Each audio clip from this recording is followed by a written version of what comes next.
Welcome everybody to this London Futurist event, where we are starting a new series of events with the theme addressing root causes. Not just superficial explanations as to what's going right and wrong in the world, but hopefully a more fundamental analysis, which will lead us to have more significant and more resilient solutions. We're all familiar with the fact that most of the time, most people behave reasonably well, but from time to time we do bad things. We are economical with the truth, we bend the truth, we deceive people, we sometimes take more than our fair share, sometimes we abuse power, whether it's personal power relationships or sometimes it's business power relationships or political power. Sometimes we make a mess of our environment or of the broader environment. We pollute gases. Sometimes, as corporations, we assemble very dangerous piles of chemicals and we fail to pay attention to sufficient safety principles, leading to terrible explosions, such as in Bhopal, India. Sometimes we shortcut other safety checks, as in some airplanes have flown recently that probably shouldn't have flown, leading to disasters. And as well as doing bad things, we also fall short by sometimes not living up to our own best expectations. We don't keep first things first. Why is that?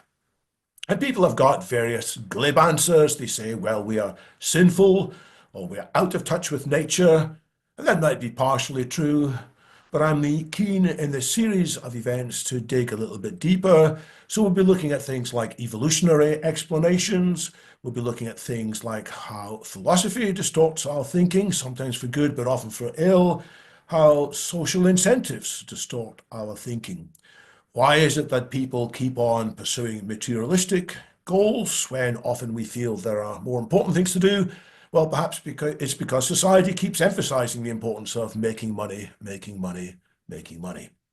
Anyway, that's the broad outline for this series, and we now introduce our first speaker, who is a philosopher and an entrepreneur, Kristian Rönn, who is today in Stockholm, but he is en route to California, which he may say more about. He has a fascinating history. He did spend a bit of time in Oxford at the Future of Humanity Institute, considering the future of humanity. Kristian, over to you. The floor is yours. Thank you. It's great to be here, and thank you for the very generous introduction, David. So I am going to go ahead and share my screen and just jump into it. So in this presentation, I will talk about my recently published book, The Darwinian Trap. But first, a little bit more about myself.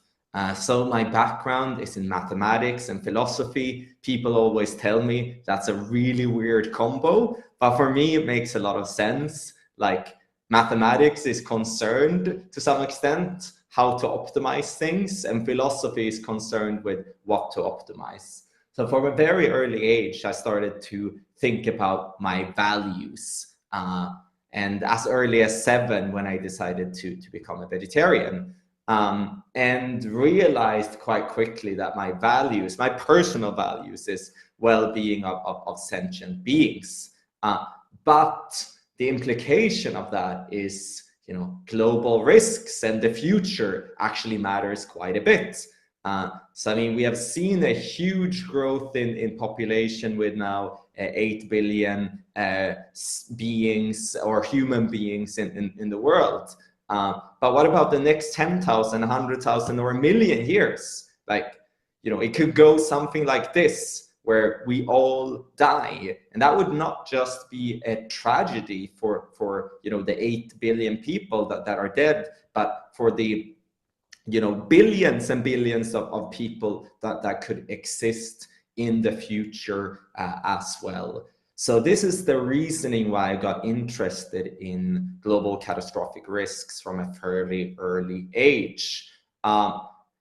But I've also been obsessed with what is actually the root cause behind a lot of these risks.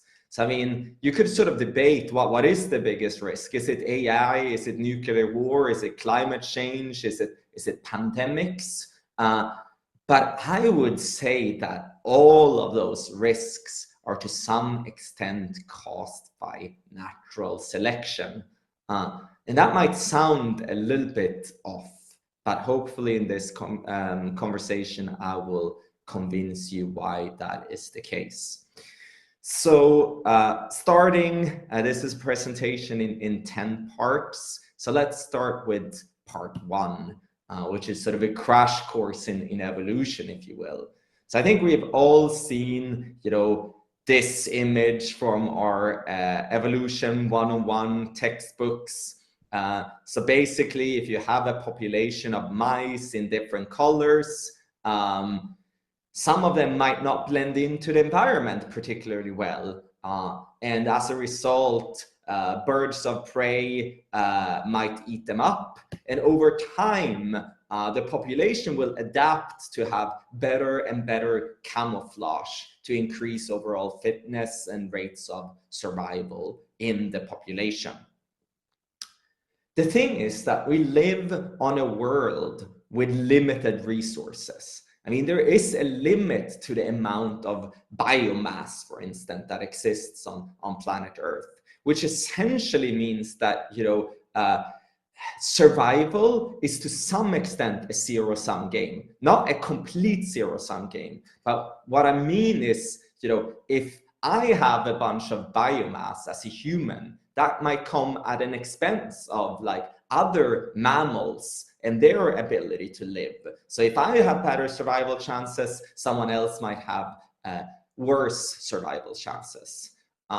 So in the book, I coined this concept of a Darwinian demon, which is essentially a selection pressure to do bad things or to defect in general. And if you take sort of, you know, an idealized version of the world, I mean, you could sort of imagine that all species in the world would live, you know, in absolute harmony and within, you know, planetary boundaries, etc., etc. But I mean, obviously that is not the case, because if you have such a population, there is a selection pressure to defect and maybe perhaps, you know, steal resources from someone else. And over time, there will be more and more defectors in a mixed population where you survive at the expense of someone else. And I mean, clear examples of this phenomena in nature are everything from predators that are eating other animals for their energy, or cancerous cells that replicate aggressively at the expense of their host organism, or viruses and parasites. So nature is full of these types of defection.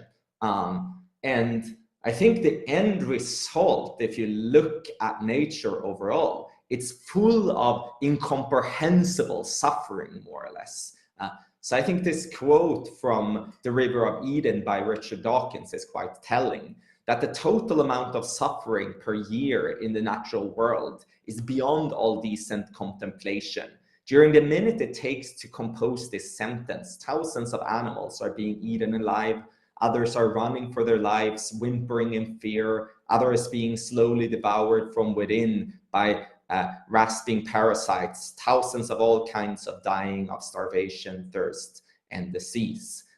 So that is essentially the law of the jungle in a system with limited resources, more or less. And this all is a trap that is sort of hard to escape. So the name of my book is The Darwinian Trap. And what makes it a trap in the end of the day is sort of purely game theoretical. So sort of imagine that you have a situation with, you know, fishermen fishing from a sea. Perhaps it's the Baltic Sea, where Sweden share a big coast to the Baltic Sea. So you could either have a situation where everyone fishes sustainably, so the fish has time to replenish. However, in such a system, there will always be incentives for defectors to overfish. And once the other fishermen on the other side see one fisherman overfishing, they need to compete with that extra profitability that overfishing might bring. So then they end up overfishing, and the result is that, you know, the end outcome is the depletion of the commons. So this is a classical example of what in game theory is called the tragedy of the commons game, or the prisoner's dilemma is quite similar. And I mean, there's no way of escaping this. I mean, if everyone else is overfishing, you know, of course you can sort of say, hey, I'm going to take a stance and not overfish. But the result is that you will have like lower profitability than anyone else. And the overfishing will happen probably regardless of you, if there is enough fishermen around. So I mean, this applies not just for fishing, but a lot of phenomenon in nature as well, as I pointed out. So with the vocabulary of Darwinian demons, let's explain a little bit how this actually applies not just to nature, but our everyday lives as well.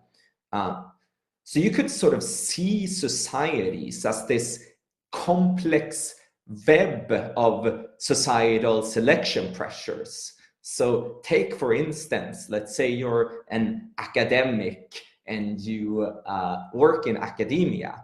I mean, then you might want to have like a lot of citations or a good age index, because if you have that, you will get more academic grants. If you have more academic grants, you might be wealthier, which might increase your social status, which might lead to higher chances of reproduction on the sexual marketplace, which might lead to survival. But also wealth could increase your health, which increases your attractiveness, which also leads to higher rates of reproduction. And obviously health itself is beneficial for survival. So our societies can sort of be seen as this entirely complex web of success metrics and selection pressures around these success metrics.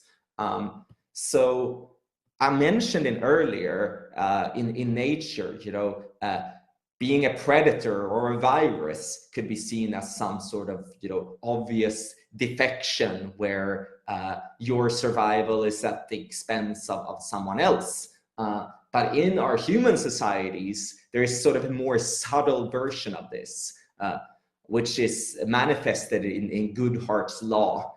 And Goodhart's law is sort of this idea that whenever a particular metric becomes the norm, it more or less ceases to be a good metric.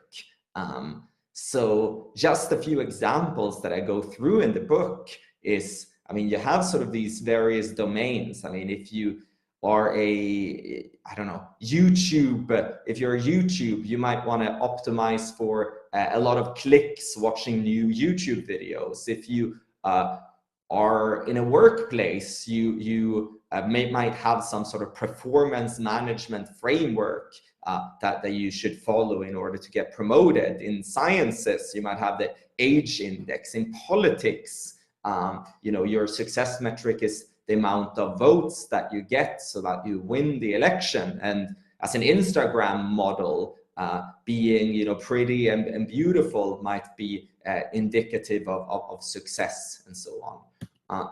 The thing is that all of these metrics are possible to game to some extent, and there will always exist a selection pressure to game those metrics. So I mean, for instance, on Instagram, there might be a selection pressure to apply more and more AI beauty filters, something that my friend Liv Boeree have pointed out. Or in science, in order to optimize your age index, you might engage in like p-value hacking, or even like fraudulent sort of evidence or removing of data points and so on, just to sort of survive in the harsh climate of academia. Or in politics, you might be tempted to engage in gerrymandering, like redrawing the electoral districts to increase your chances of survival. And over time, defection often becomes the norm. So when the first instance of gerrymandering happened, like over 100 years ago, people were absolutely outraged. Like, this breaks all norms and decency. This is completely absurd. The thing is, however, that it worked. Like, if you gerrymandered your districts, you were more likely to stay in power. So over time, it became adaptive to do this more and more. And eventually, both parties started to do it a lot.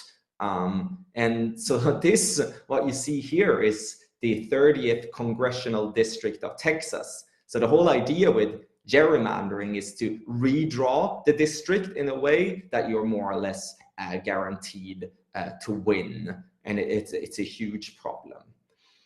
So again, gaming the metric sort of becomes a norm where, defectors in the population spread more and more. More and more politicians engage in polarizing language or gerrymandering. More and more enterprises engage in maybe like fraudulent accounting. And there's sort of an evolution of a whole like vocabulary in the business world where fraudulent accounting is instead called aggressive accounting.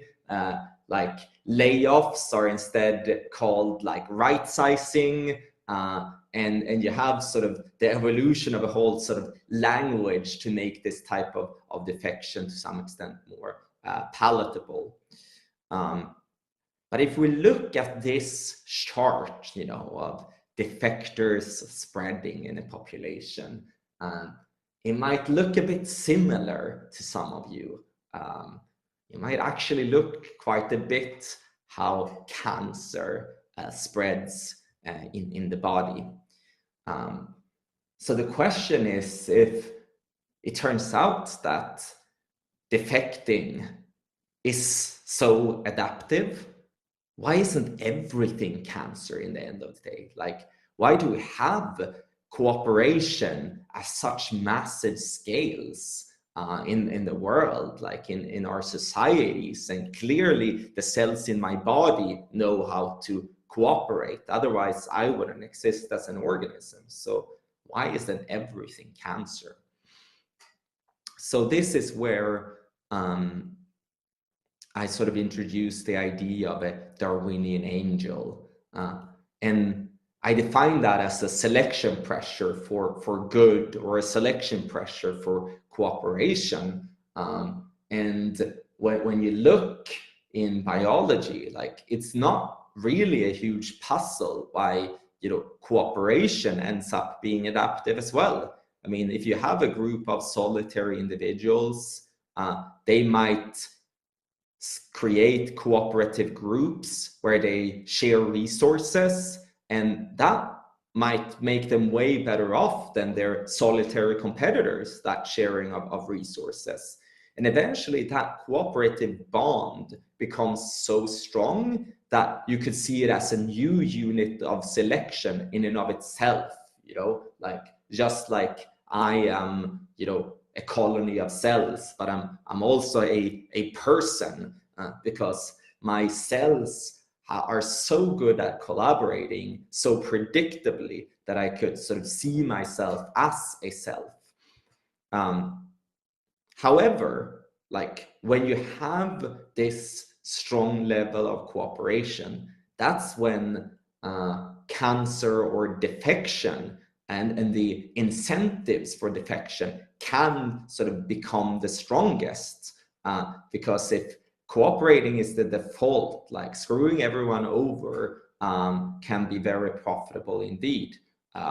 So we need some type of policing in order to make cooperation stable in the first place. And without that policing of like defecting cancer cells, multicellularity wouldn't be possible in the first place. And one way you can sort of view this policing is that it's almost like the Darwinian demons and angels, the selection pressure for like selfish versus cooperative behavior. It's almost like a tug of war between units of selections. because from the perspective of like the cancer cell or the individuals, it might be adaptive to replicate in large numbers and live forever. And it might be adaptive to acquire and monopolize resources and become like super powerful so that nobody can mess with you, more or less. But from the perspective of the colony of cells, this is seen very differently. So replicating in large numbers can be seen as like uncontrollable proliferation, or extension of the lifespan of a particular cell can be seen as inappropriate survival, because then you don't have the right level of replacement. And a monopolizing of resources can be bad for the colony overall, because then all of the other cells doesn't get a chance to survive. So that's why evolution have created these sort of countermeasures, policing countermeasures to enable multicellularity in the first place. And you can sort of see that that's exactly what our societies have done as well. I mean, the reason why we can have these like large cooperating groups called enterprises or nation states is because we have a rule of law and we have policing measures for defection. So if you go back to the same game again, you know, like if you introduce some sort of policing mechanism, you get a different outcome. So essentially, if you get punished for your defection, then you have less incentives to defect. And one of those things could be to, for instance, introduce a fishing quota, and with high fines if you don't follow that fishing quota. And I actually think that, you know, all of life can be sort of viewed from the angle of this like tug of war between these units of selection. And I'm not going to go through all of these examples because I think it would take too long. But like everything from simple molecules to an RNA first world to the first metabolism and etc., etc. Life have found ways to sort of police defectors and find cooperative structures. So defecting is not just a phenomena that is sort of limited to advanced life.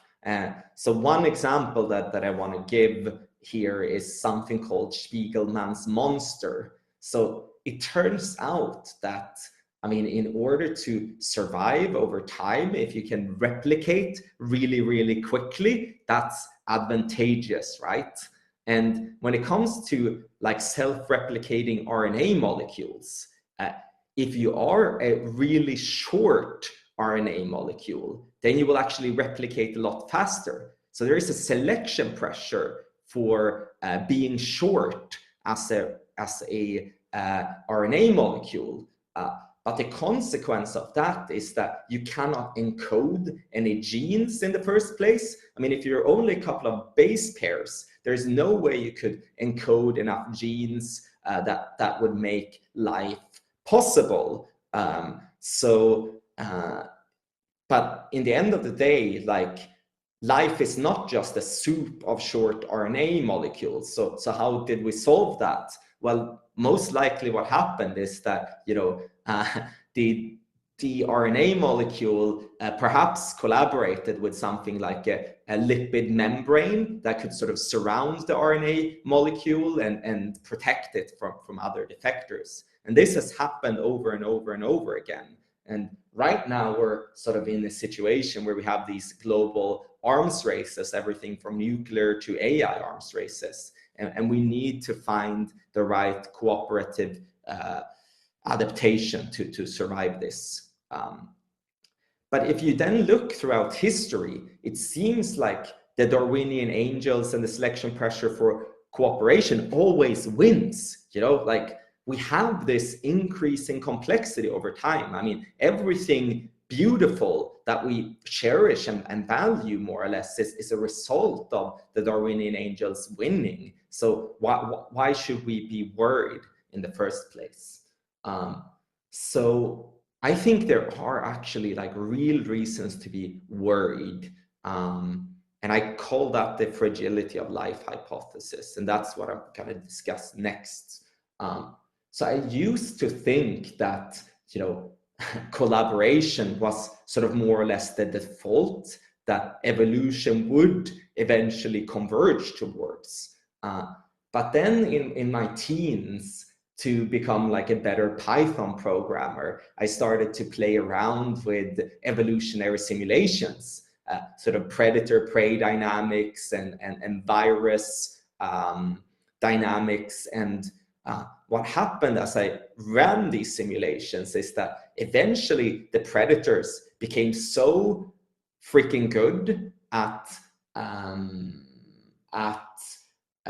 getting the prey and eating the prey, like by becoming a lot faster, for instance. And when they sort of got that mutation to be like really, really good at hunting their prey, they would destroy the entire prey population and then destroy themselves as a result. So for some reason, I couldn't get any of these evolutionary simulations to work and get into equilibrium. Like every time I ran them, like life more or less self-destructed.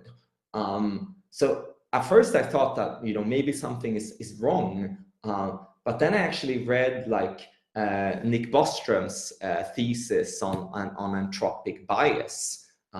And that made me think that maybe we're just in an extremely biased evolutionary history.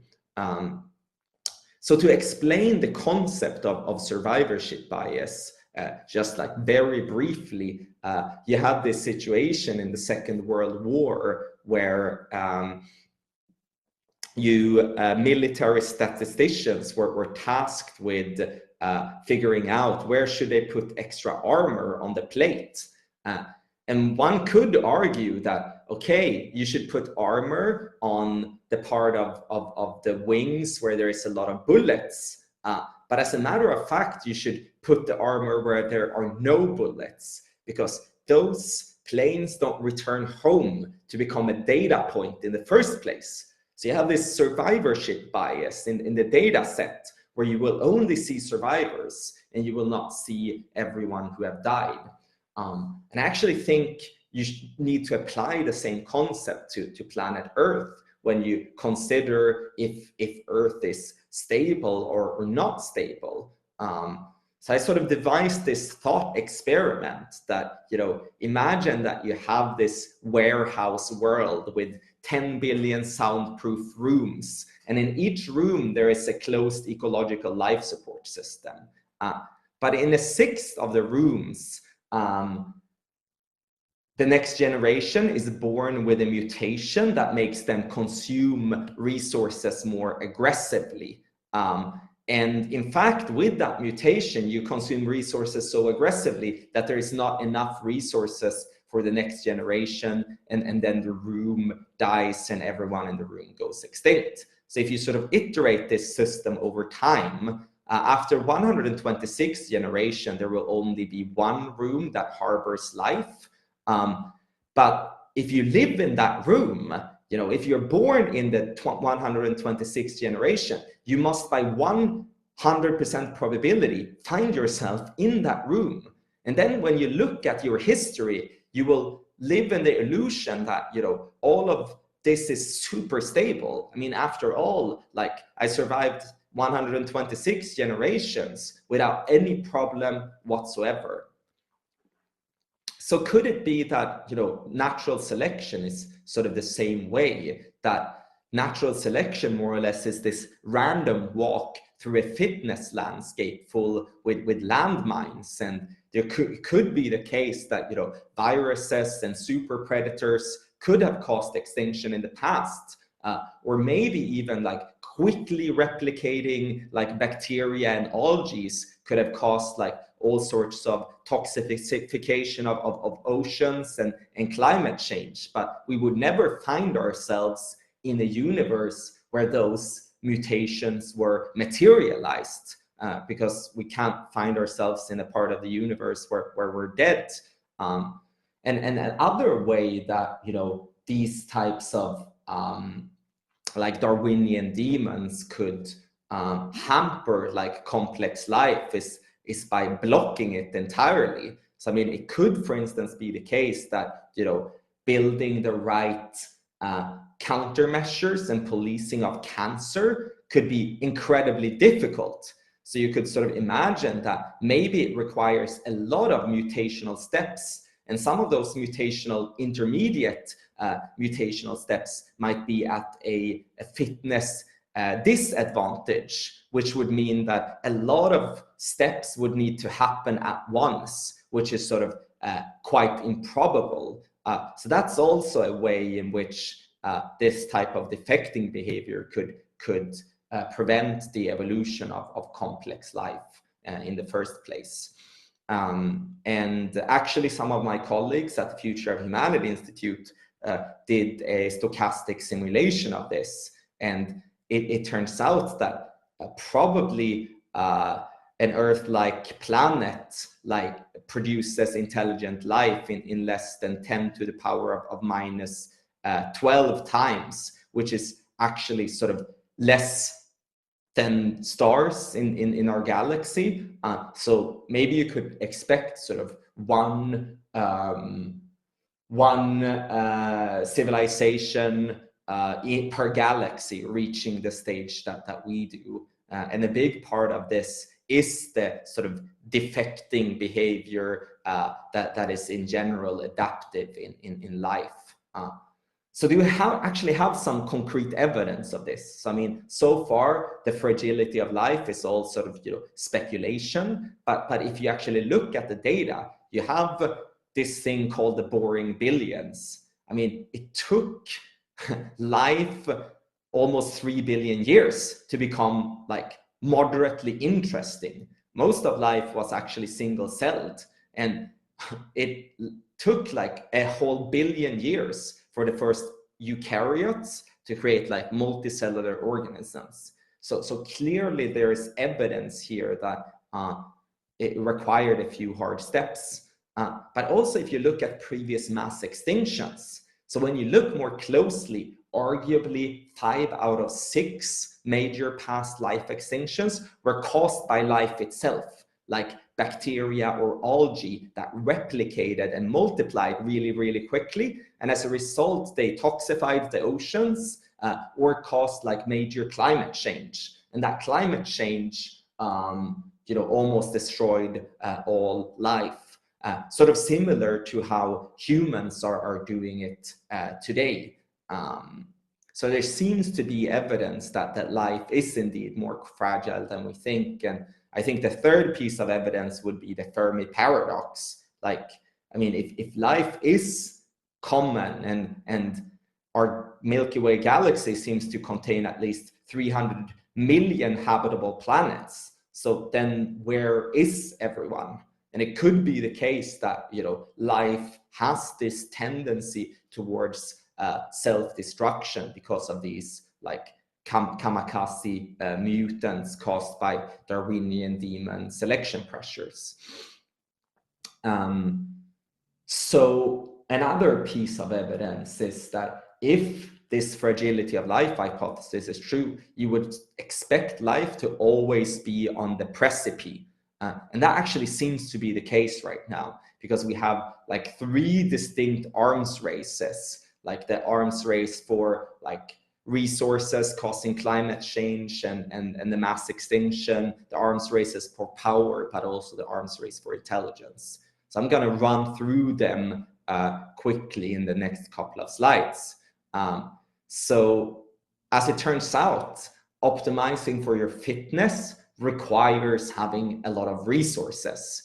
But that has created this selection pressure over time to invent more and more novel ways of extracting resources. So sort of from the first stone axe, where it took perhaps like 900 minutes to cut down a tree, to the modern forest harvesters, where you can do it in like just a minute. And so there has been a selection pressure amongst societies to just extract resources more effectively. However, that is a problem in general, because we don't have the infinite resources. And especially like nature over time has sort of learned how to use resources more circularly, where, you know, fungi might, you know, break down, you know, waste created by various animals and mammals. And you have sort of this circular cycles of, you know, oxygen and nitrogen and basic chemicals. But we don't build our societies to be circular. So you have this accumulation of waste, and we waste resources as a result. And I think this is a problem, not just because we're in the middle of a mass extinction. I mean, this fast resource accumulation has created climate change. We have exceeded planetary boundaries, and probably more than 50% of all species will go extinct within our lifetime, which is absolutely insane.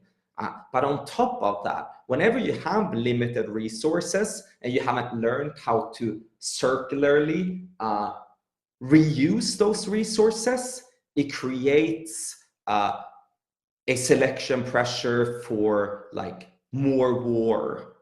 So the probability of intergroup conflict, for instance, goes up 14% per standard deviation increase in temperatures. So I think having circular economies is actually a matter of national security, because when you have limited resources, there are incentives to try and steal resources from others, which brings us into this sort of power arms race. And I'm sort of realizing that I'm going a little bit too slowly here, so I need to speed things up.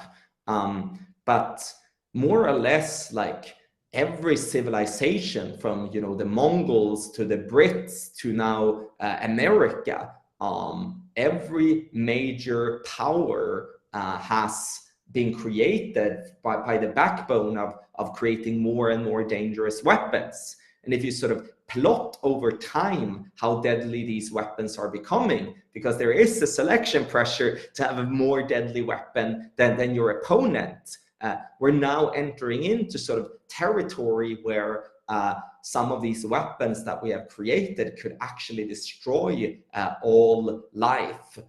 So from the first like sort of stone axe, where you could maybe kill someone in a minute, to nuclear weapons that can, as a matter of fact, like create 5 billion people in the world if there were to break out a nuclear war between, let's say, Russia and the US. And I think the terrifying thing here is that we might, again, sort of live because of survivorship bias. If you actually look at the history of nuclear weapons, there has been like hundreds of close calls, like system errors, situations where, you know, the Russians thought that balloons were actually nuclear weapons and were about to sort of start World War III as a result. Like, we have so many of those instances in our history. So it could actually be the case that we're here alive today because of luck. And the next generation of weapons that might be created could be even more deadly, like engineered pandemics is something that a lot of researchers have warned about. But I think there is yet another distinct arms race here, which is the intelligence arms race. Because intelligence is sort of this ultimate dual use technology, where if you are more intelligent, you can utilize resources more effectively, but you can also create more deadly weapons. And we can sort of see that throughout the history of artificial intelligence. For every single step change in AI enabled by throwing more and more compute resources at training these systems, you have a sort of dual use, misuse counterpart. So if you do image recognition really well, you can break CAPTCHAs. If you can do image generation really well, you can generate deep fakes. If you can generate like language, you can use that to produce fake news. And if you do coding really well, you can use that to hack into critical infrastructure. And if you can master like biology at a PhD level, you could use that to create dangerous bioweapons. So what really worries me when it comes to artificial intelligence is that solving the alignment problem might actually not be enough, because even if we solve the technical alignment problem and build sort of artificial intelligence that is aligned with human values, those intelligence systems might actually not be selected for on global markets. So I mean, imagine if you're an enterprise, like, do you want the hippie AI model that maximizes human values, or do you want like an AI model that maximizes profit? If you're a politician, do you want like the aligned model, or a model that is aligned with your outcome of winning the election? Or if you're a military leader, let's say you're Ukraine or Russia, do you want the AI model that respects all human lives, or do you want the AI model that is maximizing your chances of winning the war? So solving the alignment problem might actually not be enough. We might need to align our societies first. And I think we're in the middle of this like very dangerous arms race. I just came back from the AI Action Summit in Paris, and everyone is talking about acceleration, because if we don't accelerate, the other bad guy will accelerate. But the result is that we might all die, which is not great. So, okay, this has all been super, super depressive. So I'm gonna spend like the last couple of minutes talking about solutions. So in my book, I sort of present this idea of a great bootstrap. And the whole idea of a great bootstrap is, in nature today and in our societies today, like the primary objective is more or less survival. And I mean, the values that we build into our society often sort of serve the purpose of maximizing our survival. But I think we need to sort of turn that around and instead like figuring out what values do we actually want to maximize for in society, and guide our behaviors in accordance with those values. And instead have sort of survival, instead of being the primary objective, being the instrumental objective. Because I mean, we can't fulfill our values if we're dead. So I think we need to sort of entirely turn these selection pressures on its head and lead by values. But the good thing is that, unlike the bacteria in the past that might have caused like mass extinction by replicating rapidly and causing climate change, I mean, they were just victim to their evolutionary hardwiring. But us humans, we can actually predict into the future. Like, we can build societies based on higher values than survival at all costs.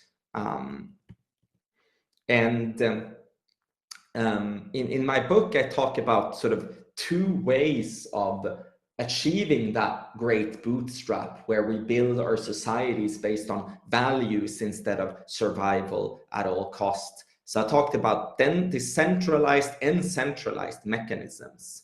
And a centralized mechanism is essentially saying that, we're going to use our monopoly on power, like policing, for instance, to police defection.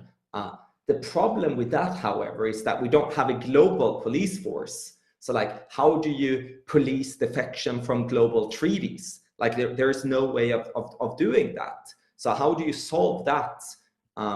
Well, I think if you build the right sort of mechanism design and the right policies, you can actually create a incentive to join larger cooperative structures where you actually give up national sovereignty to a type of higher entity. And I mean, that's what happened in the European Union, because the single market in the European Union creates such strong incentives for states to join, that there are more states that want to join than the European Union can take in. And it's actually quite remarkable how 13% of the world's countries actually gave up national sovereignty to join this union. And I think like over time, we will probably see more unions and unions of unions. So I think the world is already heading in a direction where we will have larger and larger global cooperation. The problem is that this process is incredibly slow, and we might die before it happens. And that's not ideal. So that's why I sort of talk about decentralized mechanisms instead. And the whole idea behind these decentralized mechanisms is that instead of trying to fix the entire system at once, you realize that the entire world is incredibly interconnected. I mean, just like a simple thing like creating a chicken sandwich from scratch is more or less impossible, because you would need to, mill the grain using Stone Age tools, and then feed the chicken, and then, grow the grains and all of that. And there was actually like a guy on the internet that tried to create the chicken sandwich from scratch, and it ended up costing him $1,500 US. That means that, if a chicken sandwich requires this enormous amount of cooperation, like dangerous technologies like artificial intelligence and engineered pandemics and nuclear weapons have even more complex value chains. So the whole idea is that instead of changing the entire system, you focus on critical governance nodes, and you try to change those nodes in the value chain. So let's say like an AI value chain, you might have an AI company. That AI company is dependent on chips from NVIDIA that are produced in TSMC, and TSMC requires lithography machines from ASML. And moreover, there are these monopolies on rare earth minerals that are needed. So you have like all of these inputs that are needed to create the AI system in the first place. And a lot of these inputs are sort of bottlenecks. So I mean, if TSMC would stop providing their chips to a particular AI company, that AI company would be doomed. Similarly, if ASML stops providing their machines to TSMC, the entire enterprise of building AI systems would be doomed. So the idea here is that essentially, instead of focusing on the whole problem, you just focus on these critical nodes in value chains. So you could focus on critical lab equipment if you're worried about pandemics. You could focus on sort of investments if you're worried about climate change. You could focus on compute if you're worried about artificial intelligence. So how can you then leverage sort of these critical governance nodes in these value chains? One idea that I present in the book is what I call reputational markets. And the idea behind reputational markets is like, imagine that you have a bad reputation, like you're an AI player with a bad reputation. Imagine that default would be that you would be sanctioned. You wouldn't get access to the chips that you need, for instance. Or if you are a biolab with a bad reputation that is expected to do harm, you wouldn't get access to PCR machines and other equipment. So basically how this idea with reputational markets works is that it's sort of this decentralized marketplace where anyone can sort of join the market. And the first thing you do when you join such a market is that you vote on what are the things that I intrinsically value in life. Like, do I value happiness? Do I value altruism? Do I value freedom? So you sort of vote on these values, and this is quite inspired by ideas of Robin Hanson that are quite similar. So once you have voted on these values, you then try to, market participants then try to predict, like, how will different entities, different enterprises or individuals or even nation states, how are they likely to affect those values in the future based on their behavior? So you essentially set up these prediction markets where you have intrinsic values. These intrinsic values could be well-being or nature, and these intrinsic values are tied to specific success metrics. So for instance, biodiversity adjusted hectare years could be a way of measuring, like, okay, are we benefiting nature? Or quality adjusted life years could be a way to sort of measure well-being. And then based on the voting of what intrinsic values do we like, each of these metrics have a implicit weight. And then market participants could post bets, like, for instance, how many tons of CO2 will Big Oil Inc. release in 2025? Or how many years of healthy life will Big Oil Inc. destroy in 2025? And then market participants are incentivized to make accurate predictions on how are these different entities going to affect things that we intrinsically value. And based on that, you can calculate like a reputational score for dynamically for any type of entity. But then the obvious question is, like, why would you care about your reputational score in the first place?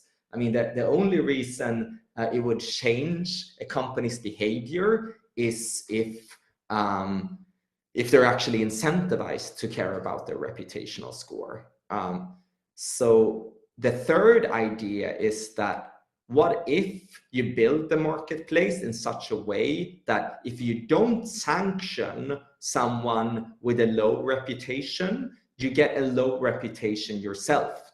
So you could sort of imagine this scenario then, that, you know, evil AI corp gets a really bad reputational score because the reputational market predicts that maybe they will cause like a major terrorism attack in a year because they weren't responsible in releasing their models. So they get a really bad score. But turns out that Microsoft might own all of the data centers and infrastructure for evil AI corp. And if Microsoft don't sanction evil AI corp, they will also get like a reduced score automatically on the reputational market. And Microsoft might be afraid of getting a low score because they could get sanctioned by TSMC as a result and don't get access to all of the hardware they need to run their data centers.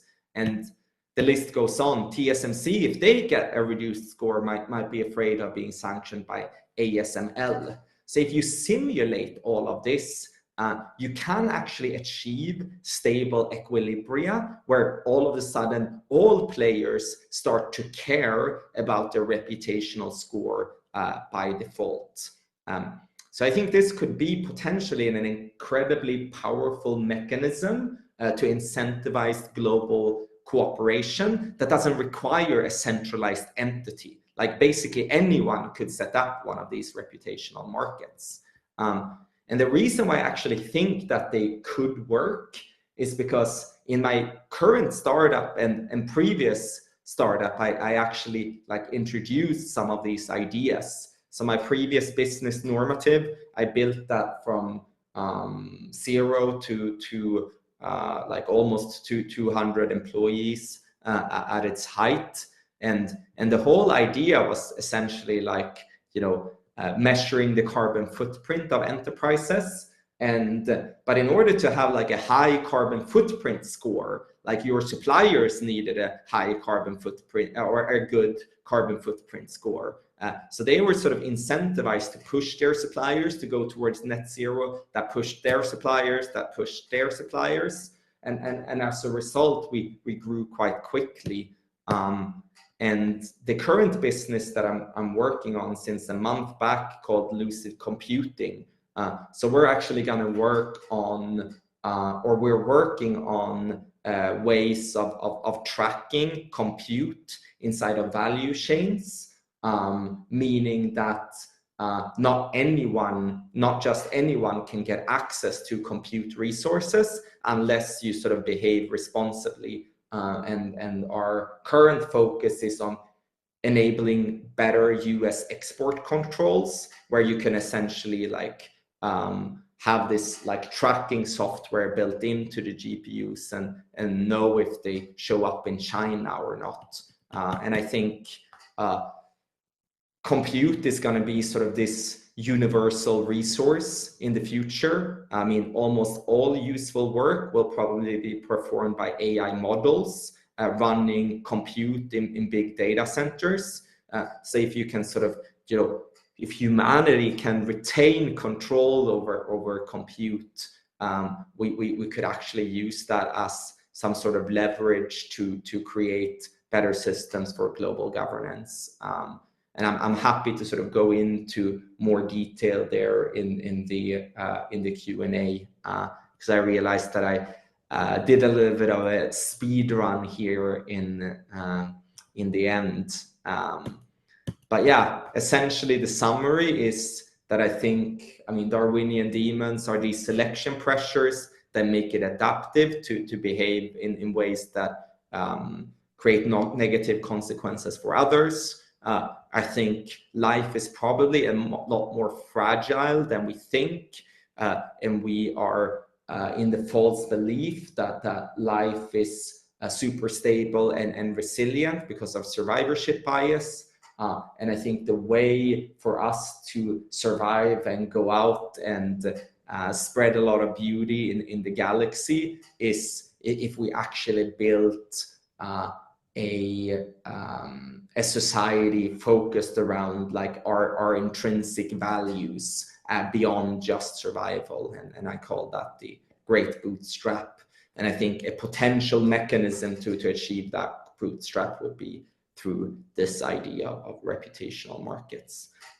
So that's actually the last slide, and maybe we have, if people want to stay on, we have time for a little bit more of an interactive conversation.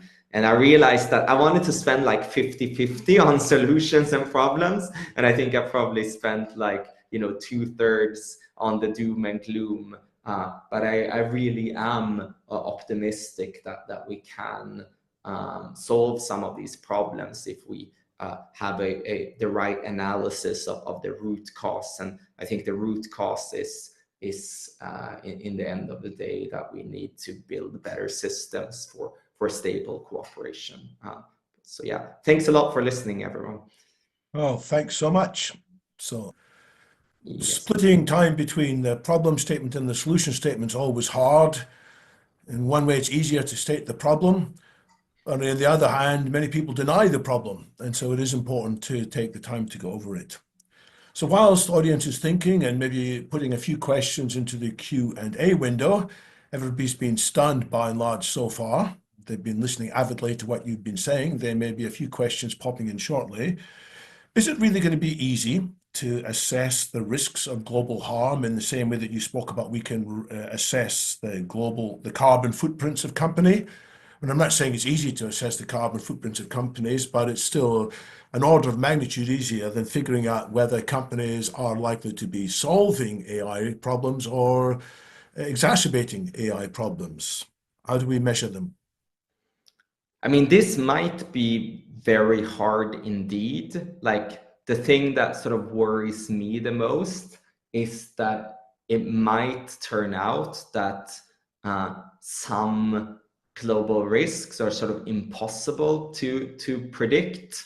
I mean, in this paper, The Vulnerable World Hypothesis, Nick Bostrom talks about sort of hypothetical phenomena where, maybe it turns out that, microwaving sand would destroy the world, and we had no idea, and then all of a sudden we try it and we're all dead.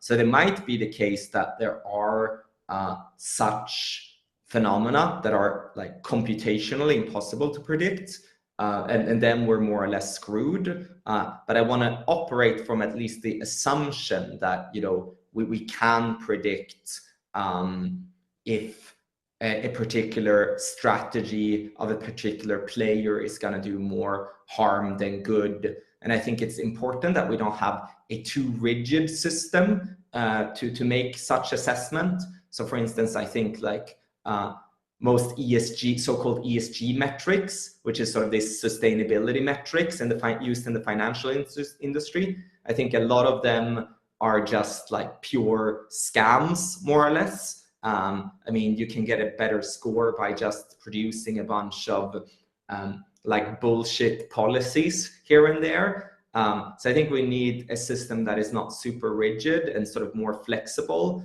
And I think something like reputational markets could be that, because anyone can essentially propose a particular value and a particular way of measuring that value. And anyone could make a prediction on how a particular player is going to affect this specific value. And obviously some will be harder than others. Carbon emissions might be a lot easier than, for instance, like predicting if a particular AI company will enable a terrorism attack next year. But I think as we build these markets out, hopefully they become better and better, because I think zero predictions on is not an option either. Hopefully that answered the question somewhat.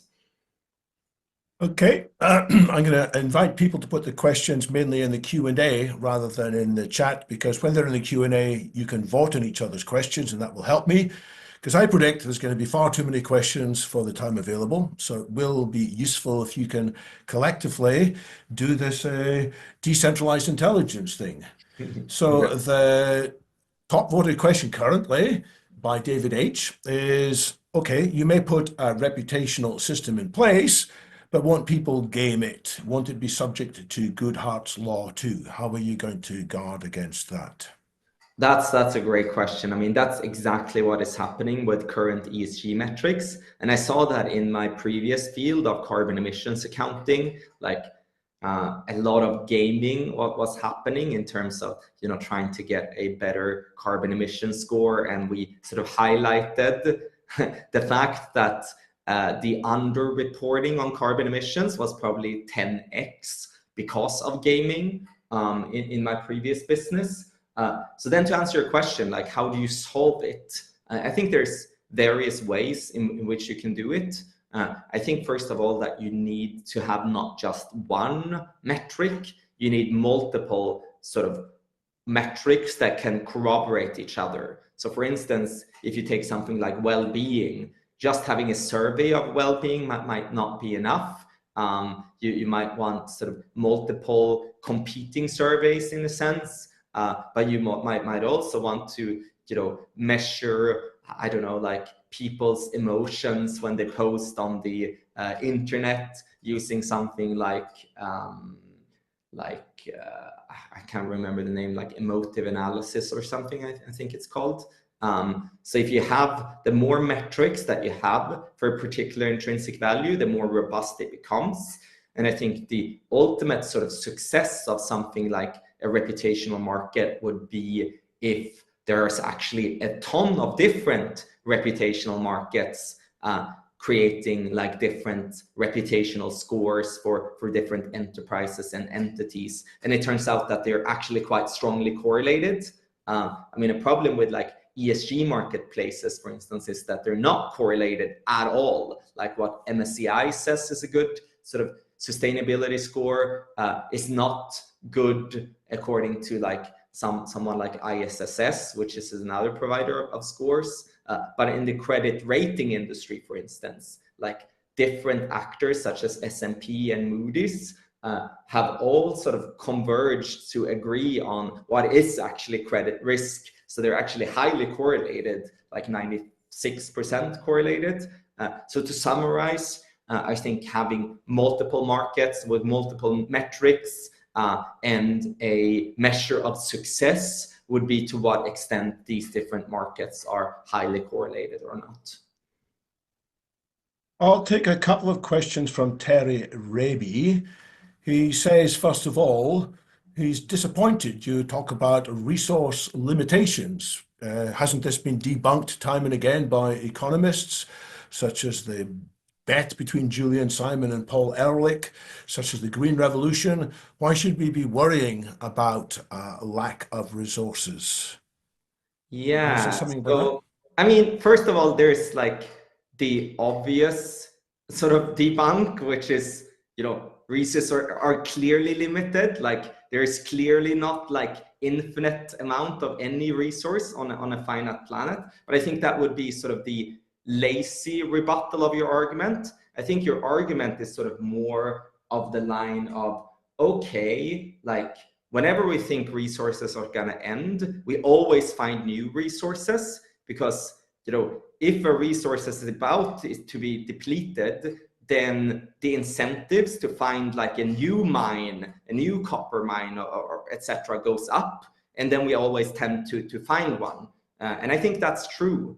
But for some key resources like oil, for instance, it might not last forever, and definitely not with water. I mean, let's take, for instance, China's monopolization of water in the Himalaya. I mean, they're putting dams from all of the rivers that are feeding billions of people with that water. Like that is a huge natural security risk. And land is clearly a limited resource as well. I mean, most wars have been fought over like land, because with more land you can grow more things, you can feed a greater population, and you will become a greater power. So I think there is some nuance there. Like I don't agree with sort of the lazy sort of resource arguments that doesn't take like market forces into account. But I think clearly if you dismiss resources entirely, I think you don't get to a good understanding of power dynamics, and you don't get to a good understanding of the root cause of most wars and interstate conflicts. One more question from Terry Raby. He says, isn't reputation systems going backwards now with the change in regime in the US admin? Former focus on, well, we've got to do this to have a good reputation, we've got to have lots of diversity and so on. That's been debunked, or at least fallen into disrepute itself.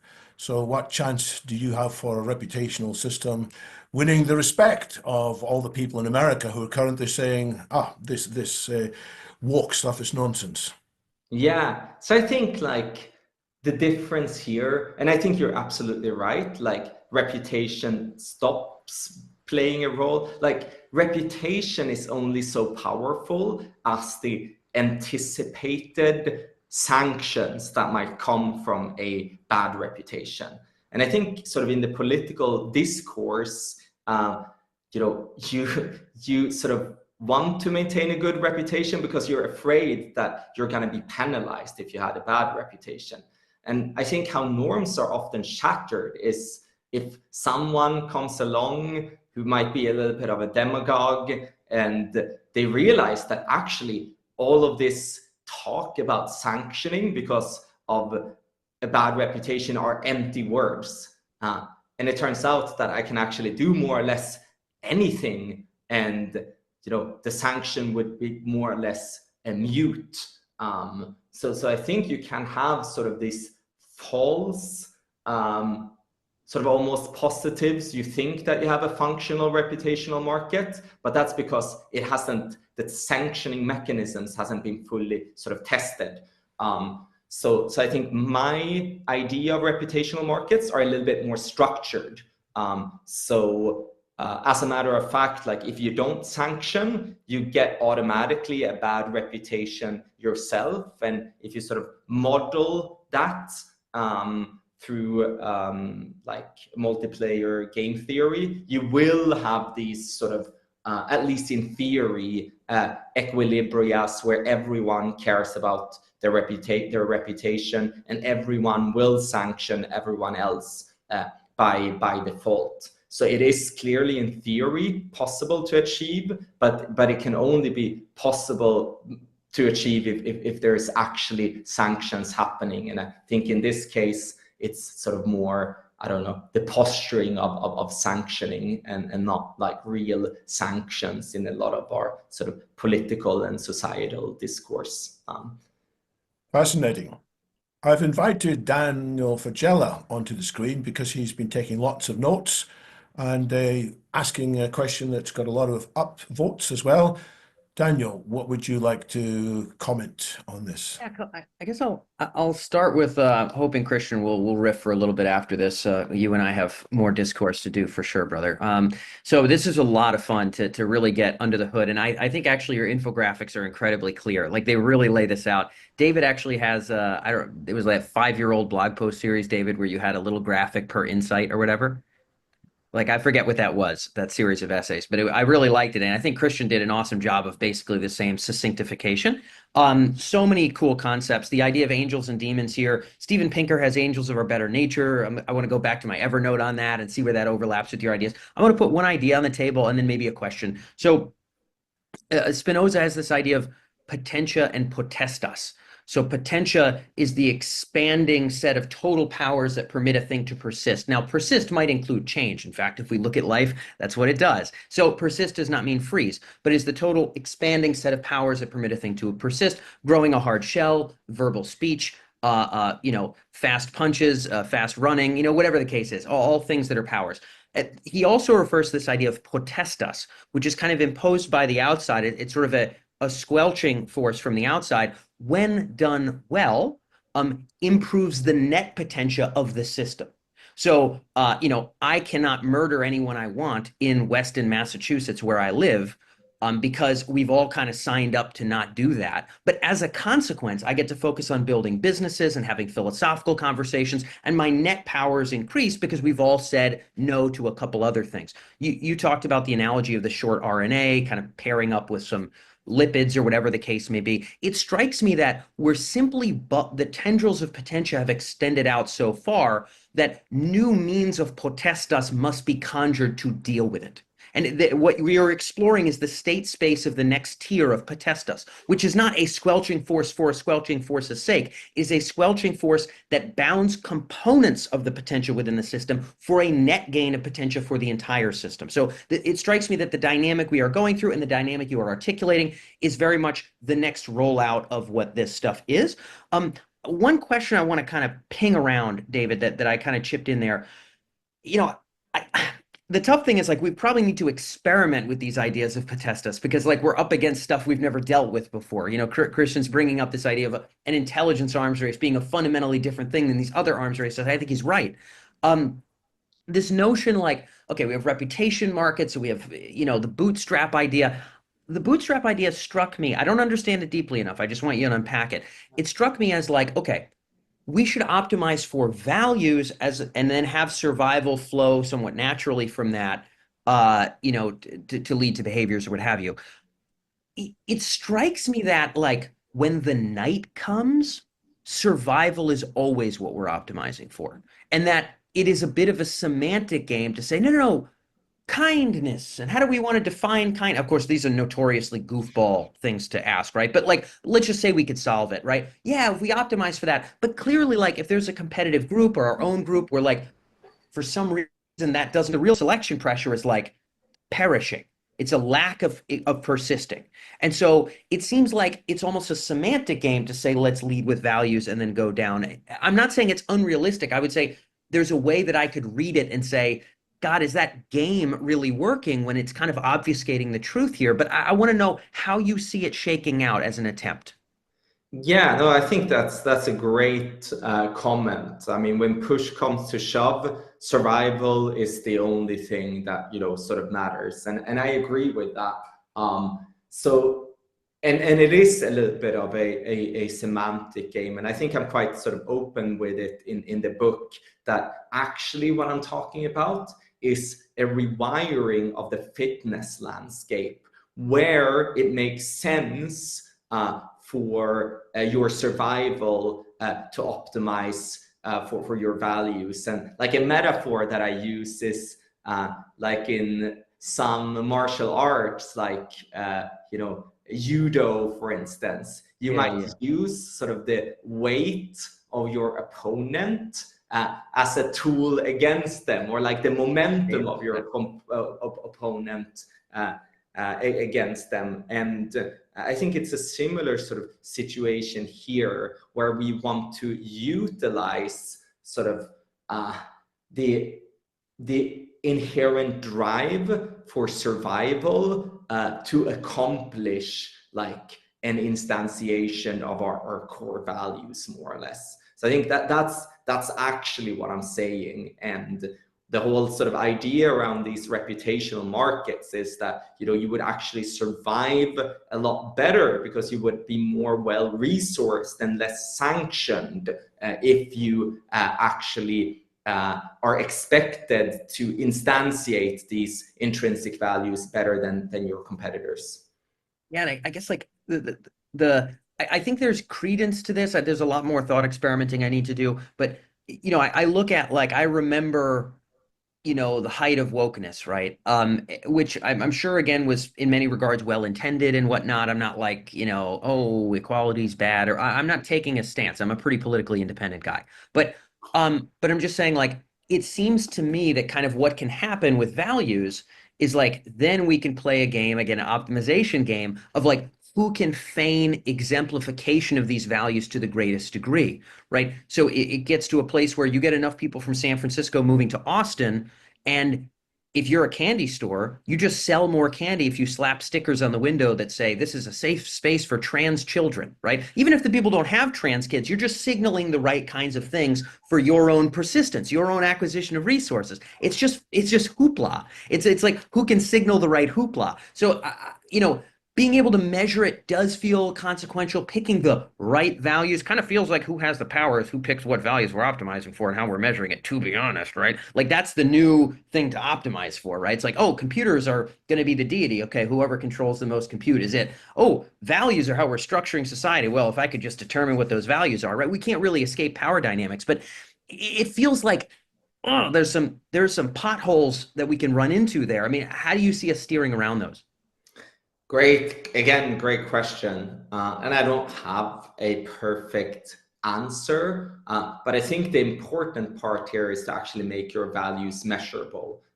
Because a lot of the time, when you don't have them measurable in a robust way, you can just signal those values. So I mean, like, instead of taking the time to measure your carbon emission and lowering your carbon emissions, you can just engage in greenwashing, which is essentially just saying, like, hey, look at us, how sustainable we are. Like, now our brand is green, all of our colors are green. And we have like these pretty pictures of, people singing Kumbaya amongst, like solar panels or whatever, and it will sort of invoke the same emotions that people associate with those values. So that's why I think measurability is so incredibly important, but not just that, robust measurability, where you actually have like a bunch of different, metrics that could be seen as sort of the instantiation of a particular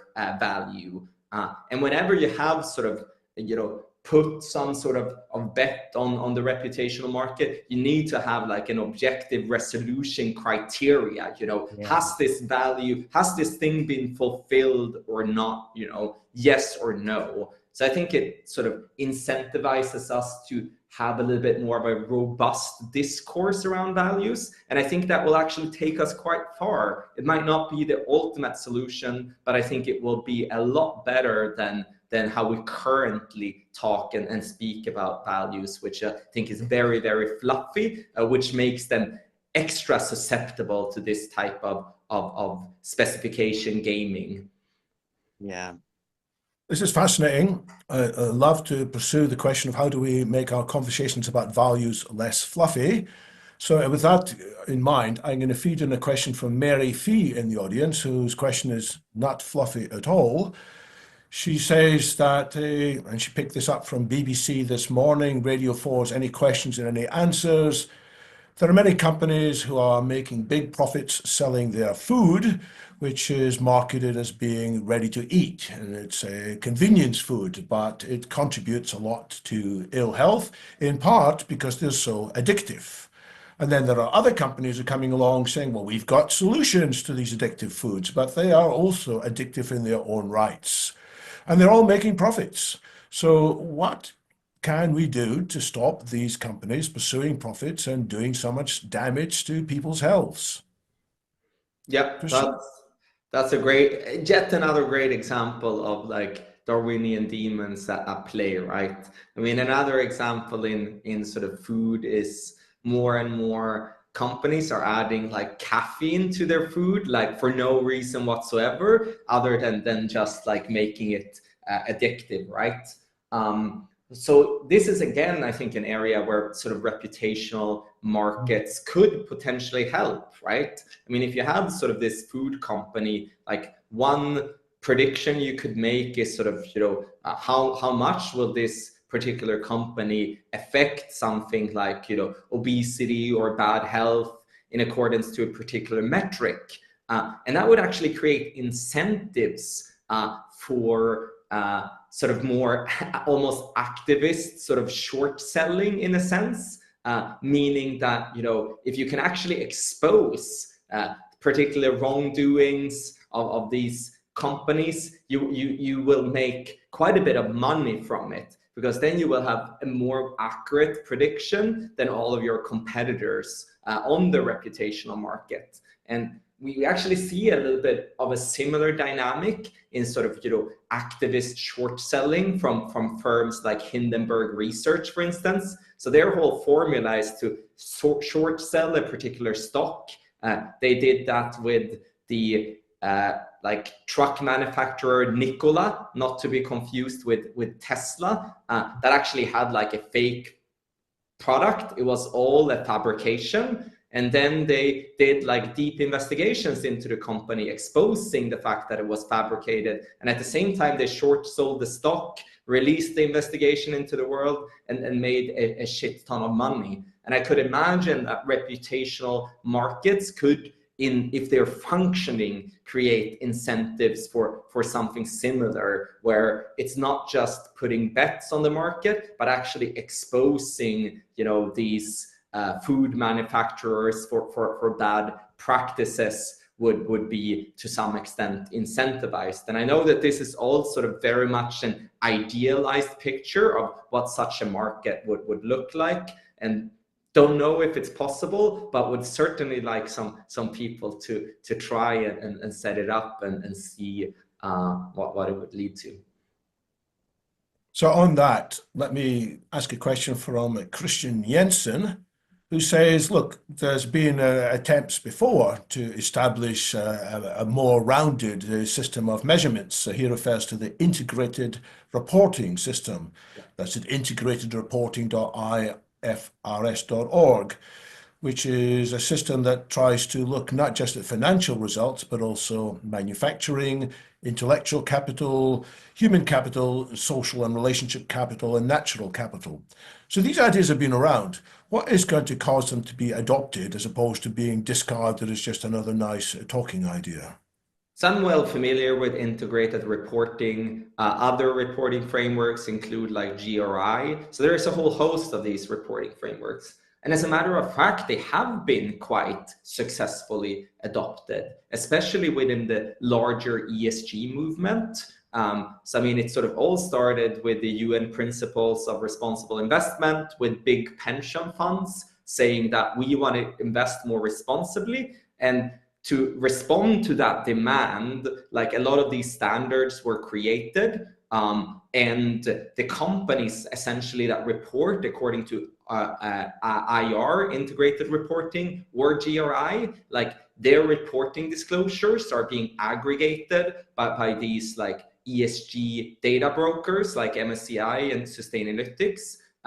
The problem with all of that, even though like we now have, you know, tens of thousands of companies that are doing this type of ESG reporting, and as a matter of fact, like close to 90% of all assets under management is signed up to sort of use this type of ESG data in their considerations. But this is all still, you know, it's a successful failure. And what I mean by that is they have been adopted to some extent, but how these ESG metrics are being calculated in the first place is so incredibly arbitrary. I mean, if you take a deep dive into IR or GRI or similar standards, there is so much ambiguity, so it's just incredibly easy to game that whole system in the first place.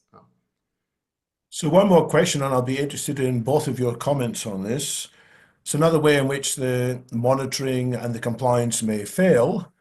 You talked, Kristian, about the possibility to monitor compute. The compute is such a critical governance node, which might prevent unlicensed people from accessing potentially very dangerous dual-use technology. But haven't there recently been examples of DeepSeek in China, which didn't have as much compute as was thought to be dangerous, and they've managed to do a great deal in the meantime with that. So should we be worried that compute is no longer such a critical governance? Is there something else we can do to ensure that these AI systems are not part of an ever-expanding, ever more difficult to control race? So I think compute is more important than ever before. So I mean, clearly export controls against China have failed, like 100,000 to 200,000 like H100s have been smuggled. A lot of experts, I mean, again, like DeepSeek, they just disclosed their final training run. They didn't disclose all of the other training runs that they did before that. And probably a reason why they didn't do it is because they have a bunch of smuggled H100s that they're not supposed to have in the first place. So clearly export controls have failed. And I think the way to make it more successful is to make it a standard part of every single GPU, that it has like monitoring software that is privacy preserving and can in a privacy preserving way attest where it is located, what it is being used for. And if you install this at like every single GPU, it doesn't matter if you use like 10 GPUs or 20 GPUs or like 100,000 GPUs, you will be able to detect some sort of unlicensed training. And what's going to stop people hacking that out? What's going to stop the clever people subverting it or deceiving the monitoring sort of licensing system regime combined with that? So I mean, let's take, for instance, the new version of export controls, the AI diffusion framework that the US released like a couple of weeks ago. They have you need to apply for national verified end user license in order to be able to get access to these chips in the first place. When you do that, you need to register like who owns the chips, where are they going to be used, what are they going to be used for. So if it turns out then that all of a sudden, you know, your chip goes dark on the map, meaning that, you know, you might put it in a Faraday cage, it might stop reporting back data, then you violate the original agreement and they could sue you as a result. So like practically speaking, of course, anyone can sort of, you know, hack the system, but it would be detected unless you do like really sophisticated like side channel attacks, extracting the private keys from the trusted execution environment of the chip, which you could prevent by sort of putting it in a tamper-proof box, for instance. But I think the whole idea is that, you know, at least if you try to hack into it, you will be detected and you can get sued as a result. I mean, that wouldn't help against an openly adversarial enemy, like North Korea wouldn't care, right?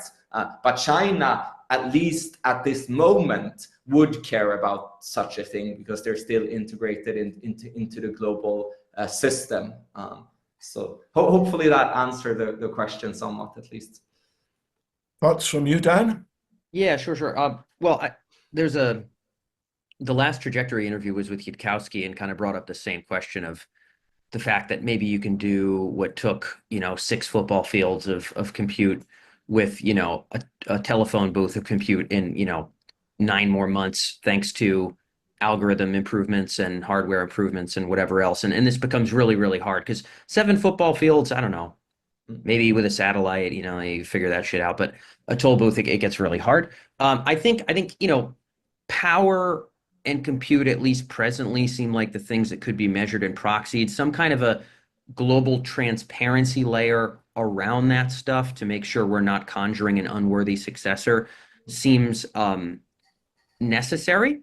But to Kristian's point again, this is the final race, right? So wealth is just liquid potential, it's just liquid power. AI is like power itself. So like it will make sense that all of the money will go to it because it is the grand representative of the thing that money is only representative of. It is the literal thing. And so the money will all go to the power ultimately. And AI is more that than money will ever be. So the money will go there. And there will be ways will be found for the smuggling. I mean, there's all kinds of funny shit like, what is it, 20% of NVIDIA's sales are like to Singapore or something like that. I don't know. There's like weird exactly. where it's like, okay, just, you know what I mean? Singapore gap is a real thing, Where it's like, everybody and their mother in Singapore has just like a big old rack of like hardcore GPUs, right? But that's clearly not what's going on. So, the big issues right now, I think Kristian's company is obviously working on the technical side of this, for which I do not have a strength or an ability. But I will say, power and or compute really feels like we got to get tight on it, and tight enough where as the compute itself becomes astronomically more powerful, we can be even more stringently on top of it. I really hope to see more technical and diplomatic ways of handling this, but I would say none of them are even on the table until the great powers are on the same page, that it is net non-beneficial for us to not have this new layer of potestas to bound our collective action. Like there's all kinds of international stuff with the chemical weapons treaties or whatever. There's all sorts of different things, but like this would be a much deeper layer of that. And I think until that's even on the radar of power, and of course the Paris summit was the polar opposite of that. Let's all be clear, right? Yeah. The Paris summit was a grand, full-chested, full-throated commitment to the opposite of that. Until that occurs, until the political singularity occurs, which means that we all realize like, holy crap, birthing God is the only consequential thing, this is a little bit scary. Until the political singularity occurs, we don't get to put any potestas on top of the technological singularity to make sure it goes well. So I hope we solve the technical stuff, but in all frankness, I really hope the grand realization across the great powers occurs, and I think we ought to be working on that as well.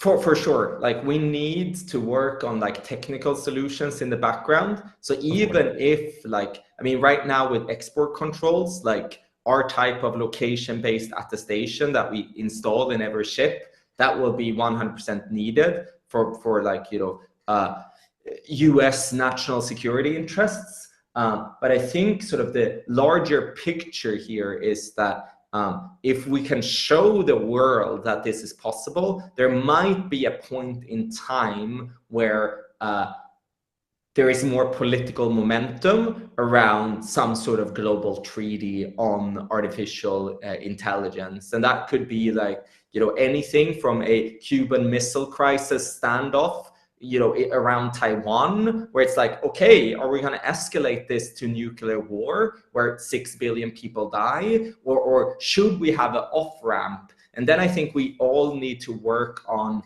okay, what would the technical solution for that off-ramp look like when it becomes sort of politically viable? And yes, I think yes, absolutely. Yeah. We gotta have you know, and there's all CIGI. I don't know if you met Duncan at the summit there, but the Center for International Governance Innovation or whatever in Canada, they have sort of like this theory, even around policy, that like there should be facets, there should be simple, that this agreement should be able to start a little bit looser and at least lock hands. And then it should have triggers that would go off based on different levels of risk that emerge. Some of us are pretty aware that those levels of risk are inevitable. Others are like, never, it's just a toaster oven. It will never do anything we don't tell it to. Right? It's still like so a remarkably conditional prevalent. treaty. Yeah, yeah. It's a conditional treaty. It starts off kind of light and then like, hey, can we all at least agree? Maybe you don't think this is ever going to happen in your lifetime. Maybe I think it could happen in the next, you know, month. But if this occurred, could we all agree we would want to get down to this level of tightness and this level of tightness, right? And so I think politically we need to have our dominoes ready to fall. Technically, we need to have our dominoes ready to fall. But that initial locking of hands across the great powers, I think, is the Lord's work right now on some level, assuming we want something that isn't an unworthy successor. But all of it needs to be worked on, no doubt about it. No doubt about it. So tell me more about the Lord's work, or rather give me more reasons, the two of you, to have some hope that although life is fragile, we're going to manage to pull through. I referred to some comments in the questions, which we're not going to have time to do justice to, but I'll just share them anyway.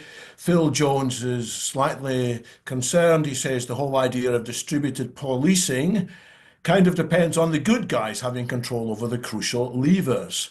But do we have any reason to believe that the good guys will be controlling the resources? Won't defectors or bad guys also get resources and put pressure on lots of other people?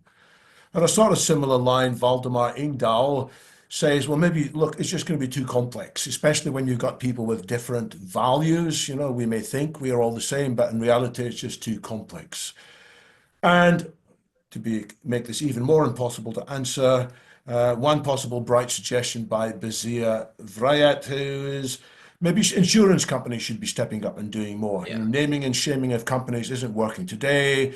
If companies are no longer able to get insurance because of their bad reputation, maybe that is part of doing the Lord's work.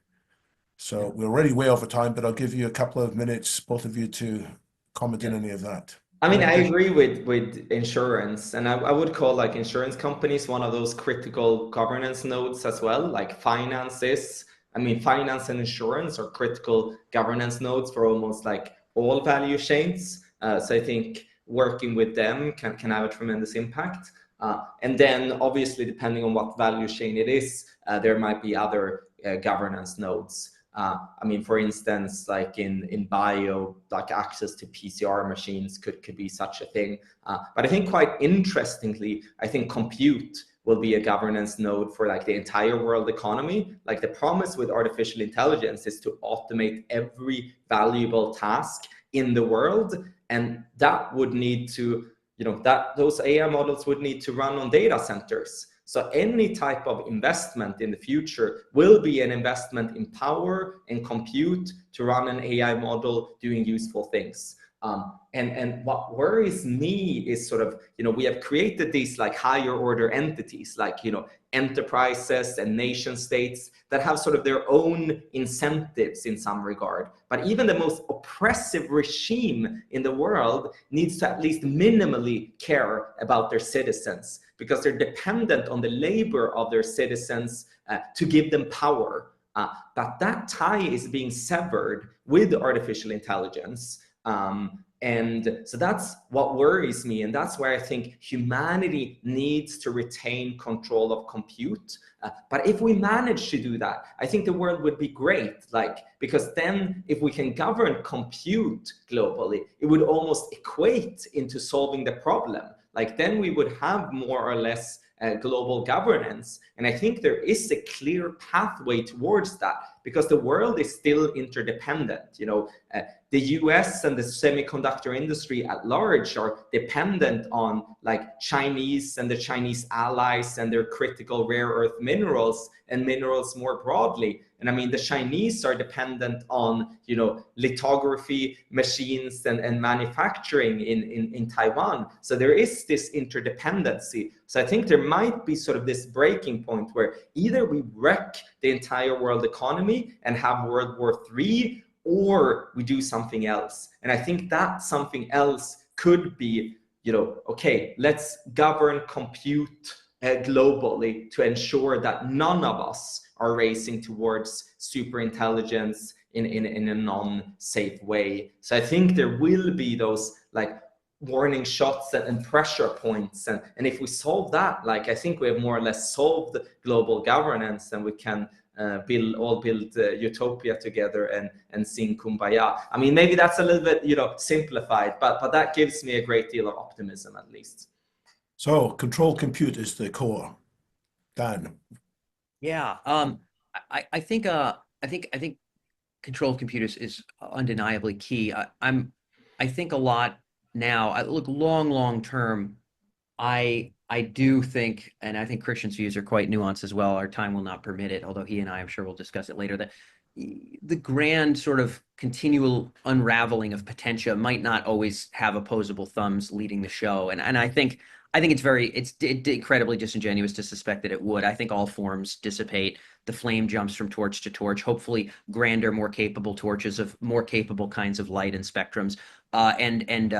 We're in that mix. I think the posthumanism is already sort of rolling through a bunch of different trends. So in terms of what we bloom into, I'm not of the belief that the eternal hominid kingdom is even one of the viable options. In other words, I don't even think we're able to steer to that. I think that the dominoes of change across social, technical, etc., are already falling so quickly that eternal hominid kingdom is not.